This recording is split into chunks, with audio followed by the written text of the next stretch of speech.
అటజని కాంచే అనేటువంటి పద్యానికి ఈరోజు అర్థం చెప్పబోతున్నాను, భావం చెప్పబోతున్నాను. ప్రవరుడు అనేటువంటి ఒక బ్రాహ్మణుడు ఇంటికి అతిథిగా సిద్ధుడు అనేటువంటి ఒక మునీశ్వరుడు వస్తాడు. ఆయనకి అతిథి సత్కారం చేశాక ప్రవరుడు సిద్ధుని అడుగుతాడు, మీరు మహాత్మా లోకాలన్నీ కూడా తిరిగి వస్తున్నారు కదా, ఏ విధంగా మీకు సాధ్యం అని చెప్తే, నా దగ్గర ఒక పాదలేపనం అనే పసరు ఉంది, అది మీ కాళ్ళకు పోస్తాను, మీరు ఎక్కడికి వెళ్ళాలనుకుంటే అక్కడికి వెళ్ళొచ్చు అని చెప్తే, నాకు హిమాలయాలకు వెళ్ళాలని ఉంది అని హిమాలయాలకు వెళ్తాడు. ఆ సందర్భంలో హిమాలయ పర్వతాన్ని వర్ణించినటువంటి పద్యం ఇది అటజని కాంచే. ఆ పద్యానికి ఇప్పుడు నేను ప్రతిపార్థ భావాన్ని చెప్పబోతున్నాను. అటజని కాంచే భూమీశ్వరుండు. అట అంటే హిమాలయ పర్వతాల దగ్గరికి, చని అంటే వెళ్ళి, కాంచె అంటే చూసి, భూమిసురుండు భూమి మీద సురులు అంటే దేవతల్లా పూజింపబడేవారైన బ్రాహ్మణులని అర్థం. ఇక్కడ భూమిసురుడు అంటే ప్రవరుడు అని అర్థం అన్నమాట. అటజని కాంచె భూమిసురుండు, ఆ హిమాలయాల దగ్గరికి వెళ్ళి బ్రాహ్మణుడైన ప్రవరుడు చూశాడు అని అర్థం అన్నమాట.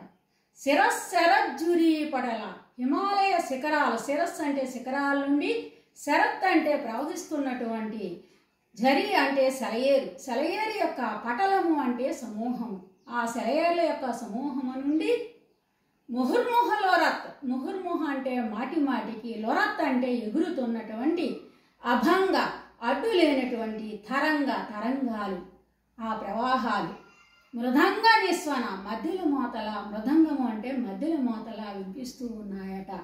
ఆ ఎత్తైన హిమాలయ శిఖరాల నుండి ప్రవహిస్తున్నటువంటి సెలయేర్ల యొక్క సమూహం యొక్క ఆ అలల యొక్క శబ్దాలు అనేవి మధ్యల మోతల వినిపిస్తూ ఉన్నాయని ఇక్కడ అర్థం అన్నమాట.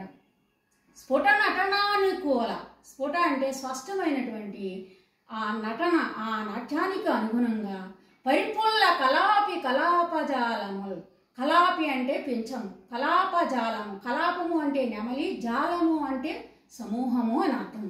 అంటే నెమల సమూహం అనేది ఆ శబ్దానికి, సెలయేర్ల శబ్దానికి తన పెంచాలు ఊపుకుంటూ నాట్యం చేస్తున్నాయి అనే అర్థం అన్నమాట. ఇక్కడ కలాపి అంటే పెంచము, కలాపజాలము అంటే, కలాపము అంటే నెమలి, జాలము అంటే సమూహము అని అర్థం. ఇంకా కటక చరత్ కరేణుకర కంపిత సాలం, కటక అంటే హిమాలయ లోయలో, కరేణు అంటే ఆడ ఏనుగులు, కర అంటే తమ తొండాలతో, కంపితం అంటే ఊపడం, సాలము అంటే చెట్లు, చెట్లని ఇంకా ఆ హిమాలయ లోయలో ఉన్నటువంటి ఆడ ఏనుగులు ఆ శబ్దానికి చెట్లను ఊపుతున్నాయి, ఊపుతూ తమ తొండాలతో ఊపుతూ ఉన్నాయి అని. శీతశైలము, శీతలము అంటే మంచు, యుహి అన్న, నిహారము అన్న, శీతలము అన్న మంచు, ఆ మంచు అద్రి, శైలము, శైలము అన్న, అద్రి అన్న, అచలనం అన్న పర్వతం అని మనకు తెలుసు. అంటే శీతశైలము అంటే మంచు పర్వతము, హిమాలయ పర్వతము అని ఇక్కడ వర్ణించడం అనేది జరిగిందనమాట. ఇది దాని యొక్క భావం. నమస్కారం.